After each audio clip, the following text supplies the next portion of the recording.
Hey everybody, welcome back to the channel. Today we're talking about flywheel trainers, and I'm going to be addressing a super common question and comment that I get on basically everything I do with flywheel training, which basically asks, are flywheel trainers overpriced? First, let's define what a flywheel trainer is. I have two versions here. I have the Kinet Fit. I also have the Kratos Quest Station over on the wall. A flywheel trainer is a trainer that uses a spinning disc in order to generate inertia.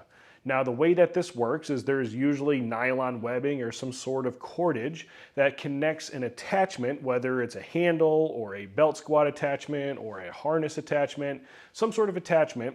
And as you pull, that webbing is connected to a shaft and it's wound up, and as you get to the very end, the inertia is still causing that shaft to rotate. So the webbing gets to the end of that shaft, it's unraveled, and then it reverses direction. The flywheel continues to go in the same direction, but the webbing, when it was pulling out at its maximum length, it basically gets sucked right back in.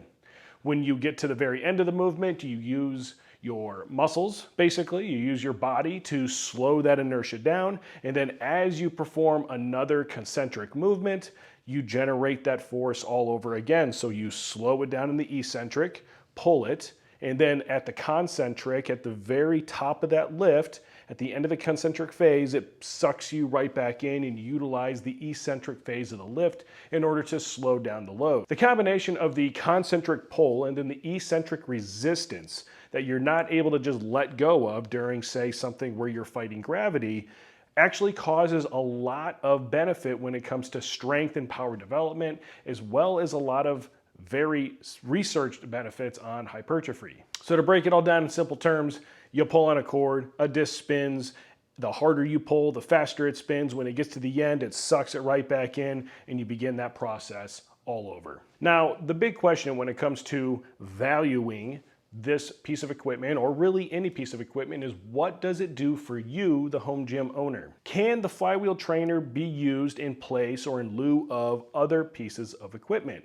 Now, the answer is very nuanced. However, what I would say is that in almost all circumstances, the answer is absolutely yes. A flywheel trainer can definitely replace other pieces of equipment, but how many pieces of equipment or what type is going to be largely dependent on what you choose to purchase. Some examples of some that are kind of like single equipment focus of replacement is like an eccentric K-box. So in the eccentric K-box, eccentric K-box, however you say the brand, essentially the K-box is a belt squat stand that utilizes flywheel resistance rather than using gravity.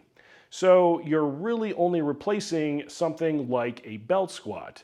This can be contrasted with something like the Kinet Fit. The Kinet Fit, which is right here, is mounted to my rack, and really what this does is it replaces a functional trainer, or more specifically, a single cable column, which is a lot like a functional trainer, just cut in half. At the end of the day, though, the answer is yes. A flywheel trainer can usually replace certain pieces of equipment, and it does it more efficiently as well at a lower price point, which we'll get to, and it also does it in a significantly smaller footprint, and in a lot of cases, it either attaches to existing equipment or it actually just builds into your platform or into your gym in such a way that it doesn't even interrupt your space. Now, the more versatile of a flywheel trainer that you purchase, the bigger bang for the buck you're going to get. However, as you purchase these more versatile pieces of equipment, you're also going to end up paying a little bit more money. An example of that would be the Kratos Quest, which is behind me. Now, the Kratos Quest is unique because as a standard, the Quest Station replaces something that can load vertically as well as horizontally, and it does it in a single unit. This means that this piece of equipment can be used to replace multiple other pieces of equipment, and it does so in a significantly more efficient way. Again, I always come back to space because space is the one form of currency that most home gym owners, they just really don't consider it, or if they are considering it, they're not considering it as weighted as I think that they should. Now let's get straight into pricing. And what I want to do is I'm going to do two different units from two companies that I have in my gym right now. I have had 3 different flywheel trainer brands, and I have used 4 different brands in my time strength training and physical therapy and a lot of different circumstances. But the two brands that I'm going to be comparing are Kynet and Kratos. Now for the Kynet Fit, which is this unit right here, what we're looking at is an $895 standard unit. Now this comes with a basic setup to include some handles, to include some accessories. You can see those on the website, and you can expand upon it by purchasing a squat plate or a squat stand that comes with it. There's actually two different ones for Kynet so that you can actually expand it as you build it. Now, when you're looking at Flywheel trainers, there's two things that you really need to consider, and I think it's going to be the ecosystem of the Flywheel trainer and then also the compatibility. Now, with the Kynet, what we see with the Fit unit is that it is adaptable to a rack as well as being adaptable to basically any anchor point using two ratchet straps and the bracket that comes with it. So that's a good compatibility mark, and it's also got a very healthy ecosystem because you're able to get squat boxes or squat plates after you purchase the original unit, and those can be used to increase the versatility of the unit. Now, one negative part about a unit like this and buying a squat box is that sometimes if you don't stop the unit completely, or let's say that you're using a squat box, you do a squat, the flywheel isn't done spinning all the way, but you slip the belt off just because you're so wore out that you can't take it anymore. And as this continues to take up that webbing, it can actually cause the box to kind of shift and move around. So that's just something to consider because we're going to get into that with the Kratos Quest station here in just a minute.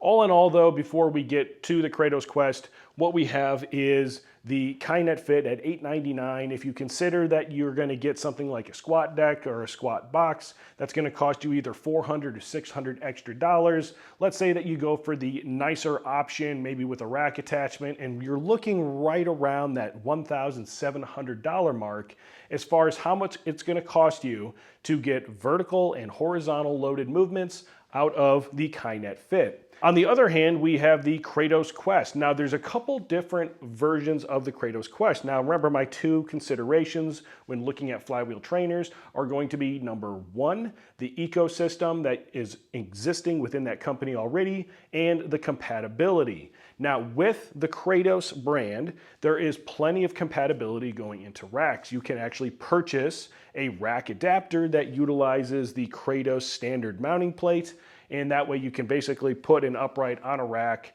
and install the Kratos, either the anchor point, or we'll get into the portable in just a second. So the ecosystem is pretty healthy there, or at least from a compatibility standpoint, the compatibility is very healthy. Now the ecosystem with Kratos is a little bit different.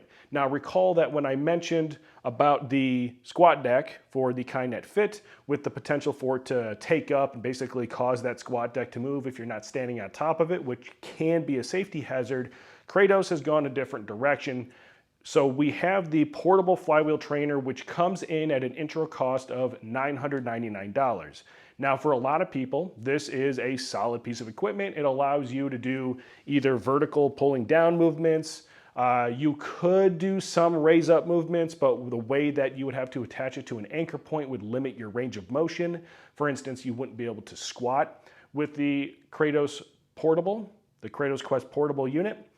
And let's say that you add in a $250 piece of equipment so that you can adapt it to go onto your power rack. So right there, you're looking at $1,250. And again, that's like the entry level unit as far as the Kratos ecosystem goes. Now, if we were to take Kratos and we were to expand it, you have their Kratos Quest Station, which is what I have back here. Now, I have the version that's actually built into the floor of my gym. Now, there's a couple reasons that I think that this is a very underrated option. Number one, it takes up almost zero space because that platform is essentially a part of the floor in my gym.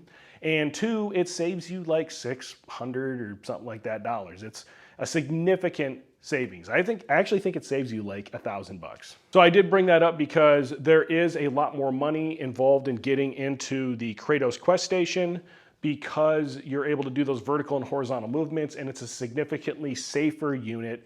And it's also, in my opinion, a little bit more versatile. Even if we're looking at the top end, we're looking at the Kratos Quest Portable at about $1,200 with the rack attachment, and we're looking at the Kratos Quest Station, what I have back here, and if you get the one with the platform, it's $27.99.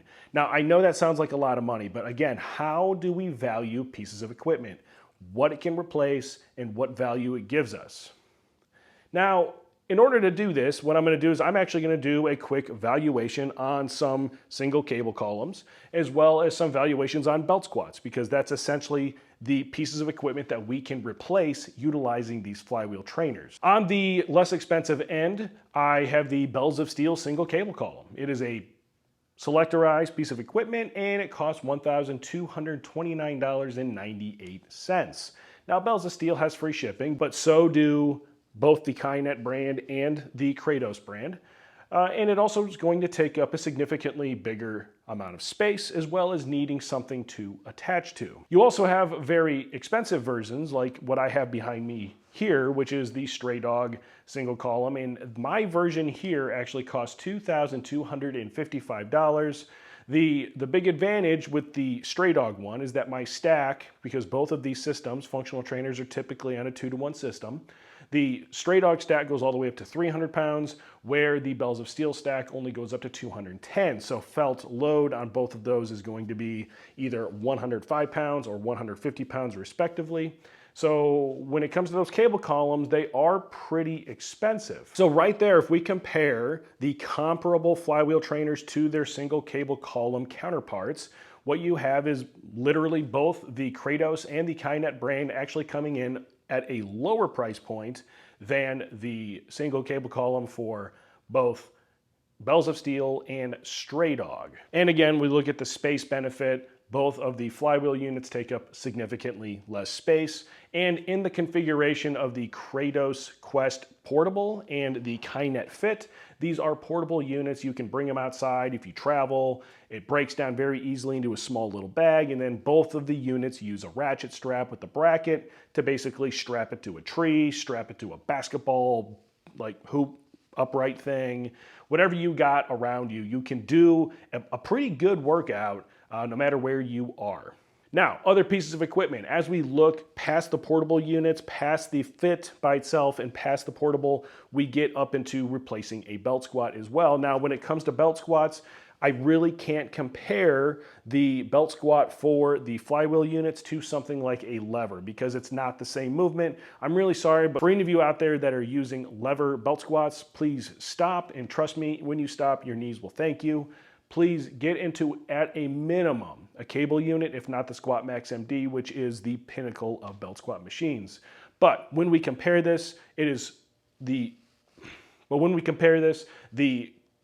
Flywheel trainers are both more similar to a cable style belt squat, something like the Rogue Rhino. Now, the Rogue Rhino comes in at $2,295, and it's a fantastic piece of equipment. Honestly, it can do squats, it can do all sorts of great things.